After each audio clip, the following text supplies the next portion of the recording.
Someone broke into my home, the one place I thought was safe. They took things, yes, but they took more than that. They stole my peace of mind. Every creak of the floorboards makes me jump. I look at my neighbors and wonder if I can trust them. I feel a deep ache in my chest, anger, fear. The police came, they wrote a report, charges, court dates. But no one asked me what I needed. No one asked how to make the fear stop. I need to understand why this happened to me. I need to know if the person who did this sees the damage they caused. Do they know I lie awake at night? Do they know I am afraid in my own house? I need them to hear my voice. I need them to see my face.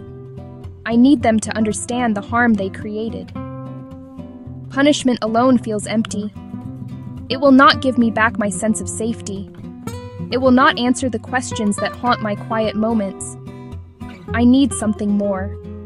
I need a way to heal from this wound, not just a way to punish the person who inflicted it. I hope to put the pieces of my life back together. I hope to feel safe again in my own home. I want to believe people can change, that harm can be repaired. Maybe if the person who did this could hear my story, something would shift. Maybe if they had to face the real-life consequences of their actions, not just a judge in a robe, they would understand. I am not looking for revenge. I am looking for repair. I am searching for a path that leads away from this constant fear and toward a place of healing and restored trust. This desire for something more than punishment is where restorative justice begins. It starts with the voice of the person who was harmed. It listens to their needs for safety, for truth, and for repair. It recognizes that when a wrong is done, it creates obligations, unpacking the core ideas. Restorative justice is a different way of thinking about crime and conflict. The usual justice system asks 3 questions. What law was broken? Who broke it? What punishment do they deserve? This approach focuses on rules and punishment. It often leaves the victim on the sidelines. The offender is defined by their worst act. The community watches from a distance as the formal system takes over. Restorative justice asks a different set of questions. Who has been hurt? What are their needs? Whose obligation is it to meet those needs? This changes everything. The focus shifts from broken laws to harmed people and broken relationships. The goal isn't just punishment. It's repairing the harm as much as possible. Healing for the victim. Accountability for the offender, peace for the community. This approach is built on a few simple but powerful ideas. The first idea, harm creates obligations. The person who caused the harm must understand the impact and do what they can to make things right. The second idea, victims should have a voice, a right to be heard, to ask questions, to say what they need to heal. The third idea, the community has a role. Supporting both parties, upholding respect, upholding safety. Ultimately, restorative justice restores balance. Restore the person harmed to security. Restore them to dignity. Safety is the most important rule in restorative justice. Without a deep and unwavering commitment to safety, the process cannot work. It can even cause more harm.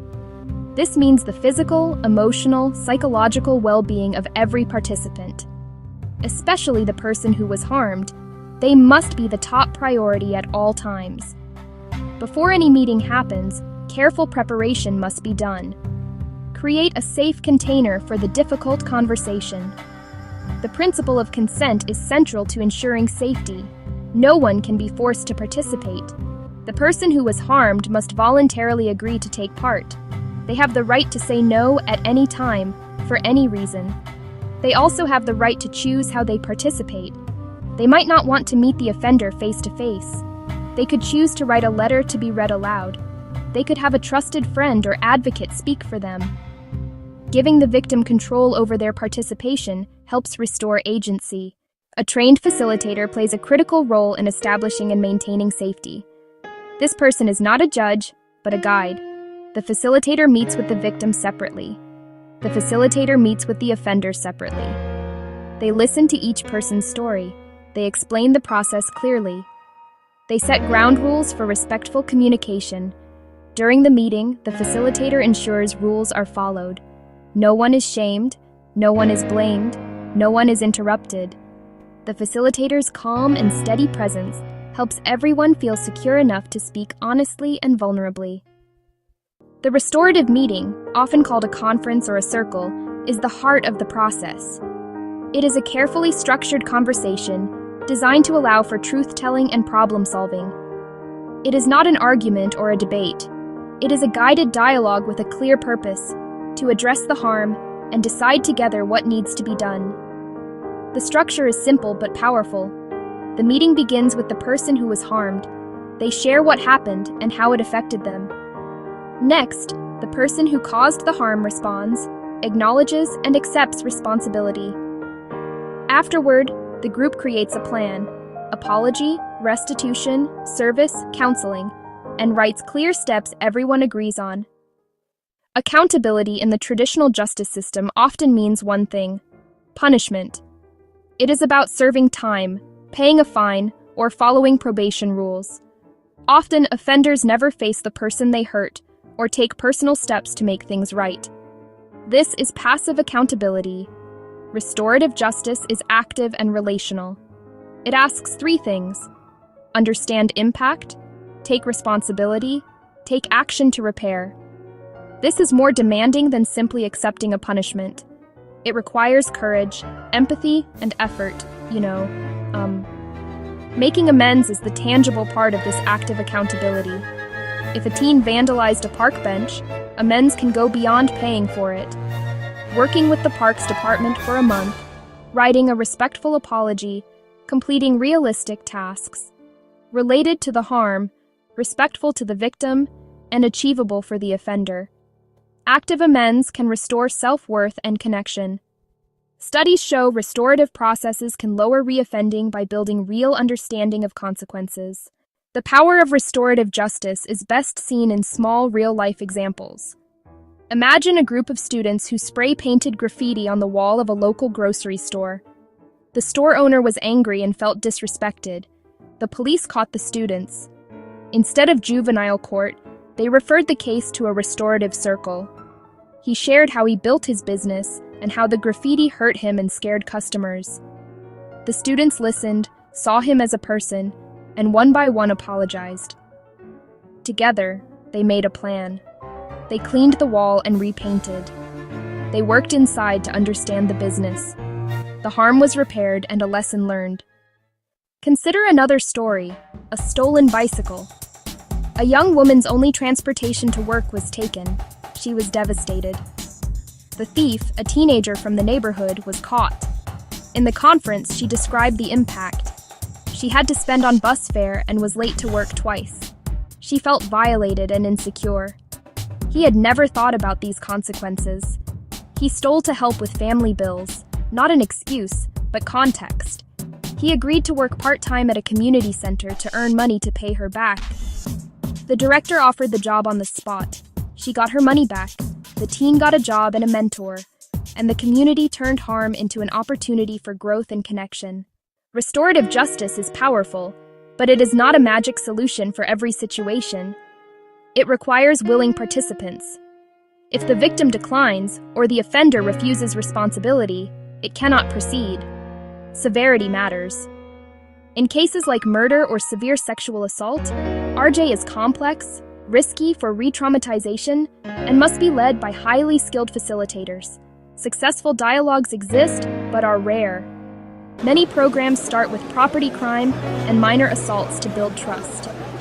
Implementing RJ needs training, education, funding, patience, long-term commitment. Access must be equitable, regardless of race, income, or background. The journey toward a more restorative world begins with small, intentional steps. It starts not in a courtroom, but in neighborhoods, schools, families. The first step is to start talking about these ideas. Ask leaders what they're doing to address conflict in ways that repair harm. Build skills, listen better, ask open questions, learn facilitation. Start small, focus on a clear need, Train committed community members. Partner with courts and police while maintaining community ownership. Grow steadily, be transparent, and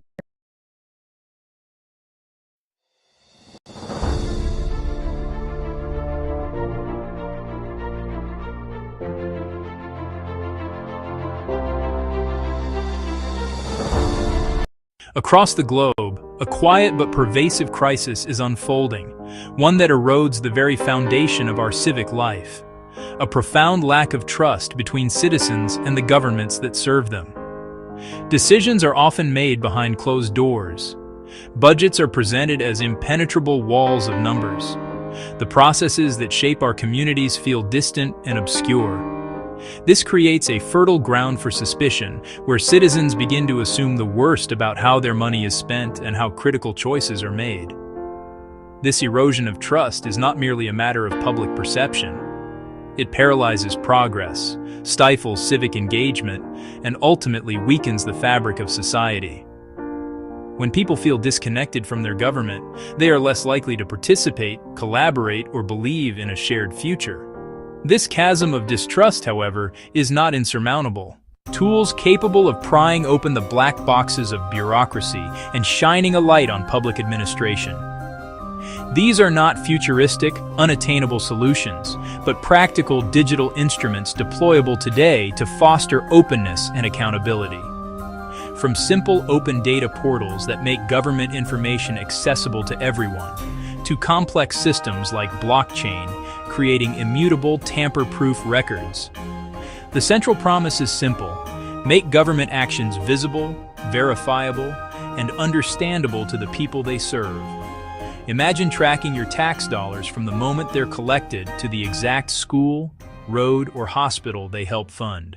This essay will show how digital tools and blockchain can dismantle walls of opacity, use real-world examples to prove their power, and provide a roadmap for leaders and citizens to build honest, responsive, trustworthy governments. The journey to transparency is not just a technical upgrade, it's a fundamental rebalancing of power.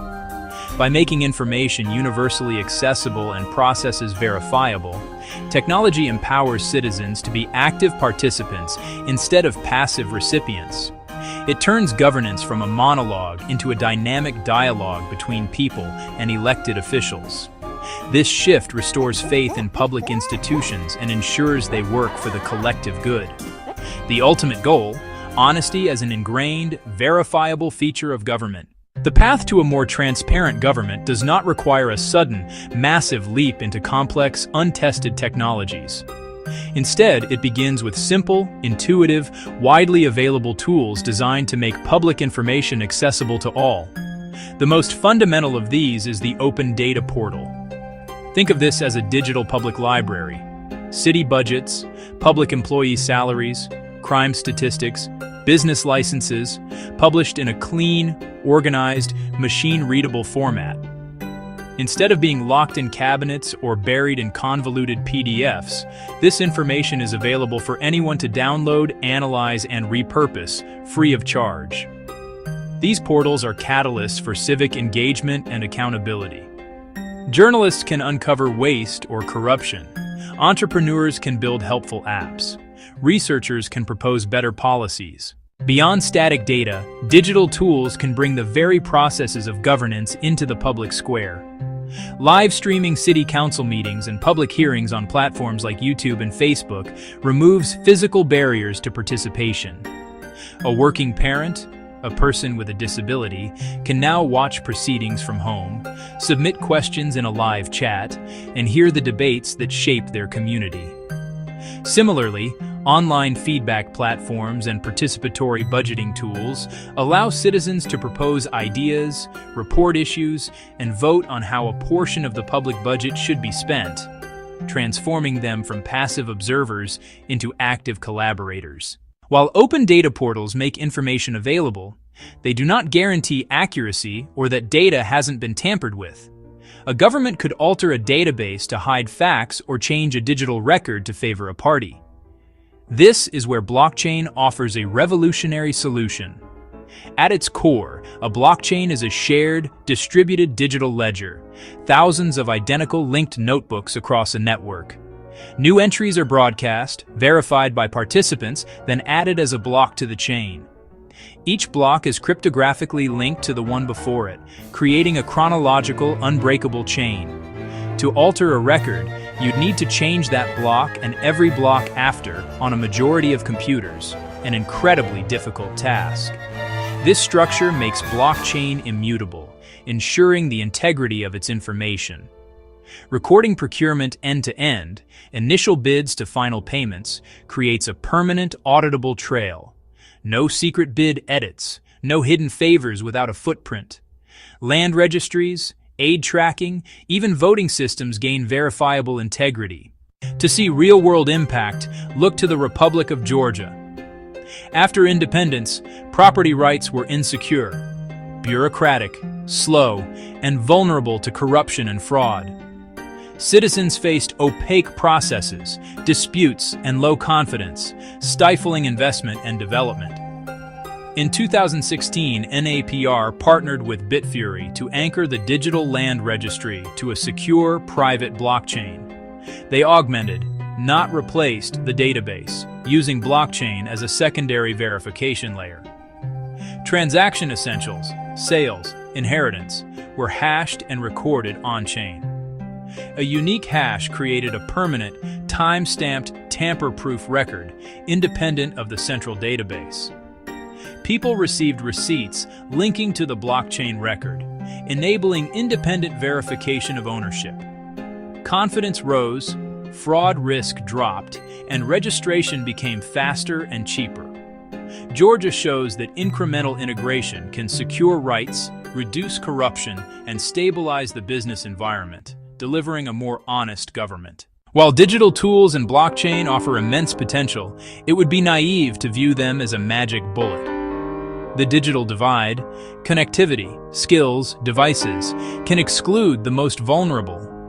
Moving services exclusively online without equity risks a new form of exclusion. Bureaucratic inertia and fear of scrutiny resist radical transparency. Some resist because openness disrupts entrenched interests. Building secure portals and robust blockchain apps requires investment, development, infrastructure, security, and ongoing maintenance and staffing. Smaller municipalities may lack budget and skilled teams, risking digital ghost towns. A polished portal can still be a veneer. Cherry-picked releases hide controversy. Bad blockchain design can legitimize bad data. Technology is a tool. Without honest intent, legal access frameworks, and a watchful civil society, advanced systems can serve control rather than empowerment. Address the digital divide.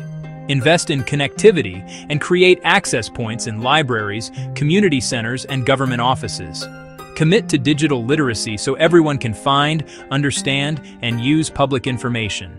Start small, scale smart, pick visible, high-impact pilots like broken sidewalks where data is straightforward.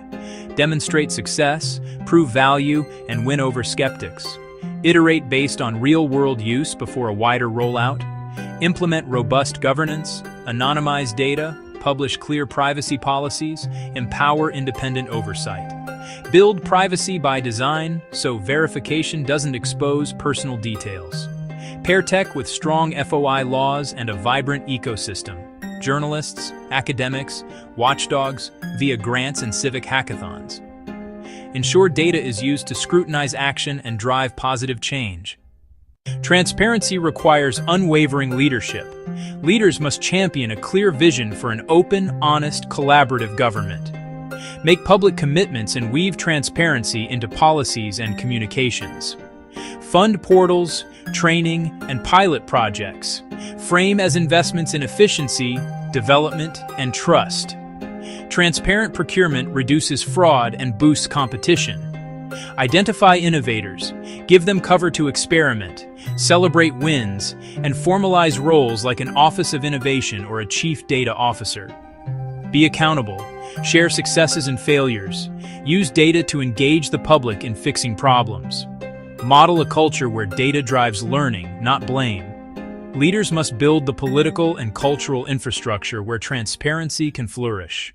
Technology can open the doors of government, but citizens must walk through them. The promise of honesty is a two-way street requiring an engaged citizenry. Pay attention, visit the Open Data Portal, explore the interactive budget, tune into council live streams. Public attention signals that transparency is valued and actions are watched. Use feedback apps to report problems. Submit ideas and vote for neighborhood improvements. Be a watchdog. Anyone can analyze public data to drive change. With technical skills, build apps and do deep dive analyses at meetups. Advocate for stronger FOI laws, digital access, and user-friendly tools. Bottom-up pressure creates political will when citizens demand and responsibly use transparency. The distrust separating citizens and governments is not irreversible. With intention, courage, and smart application of technology, it can be repaired. Simple tools make government visible and understandable. Cryptographic security provides unbreakable integrity, verifiable by all. Together, these tools lead to a government that is more efficient and more honest. But the journey faces human challenges. The digital divide, institutional inertia, superficial implementation. Leaders must champion, resource, cultivate openness, pilot, learn, and protect privacy. Citizens must use the tools to scrutinize budgets, report problems, contribute ideas, and hold officials accountable. An open government is only as powerful as the engagement it inspires. Technology is not the savior, but it is our most powerful tool to build open, accountable, and trustworthy governments worthy of a thriving 21st century democracy.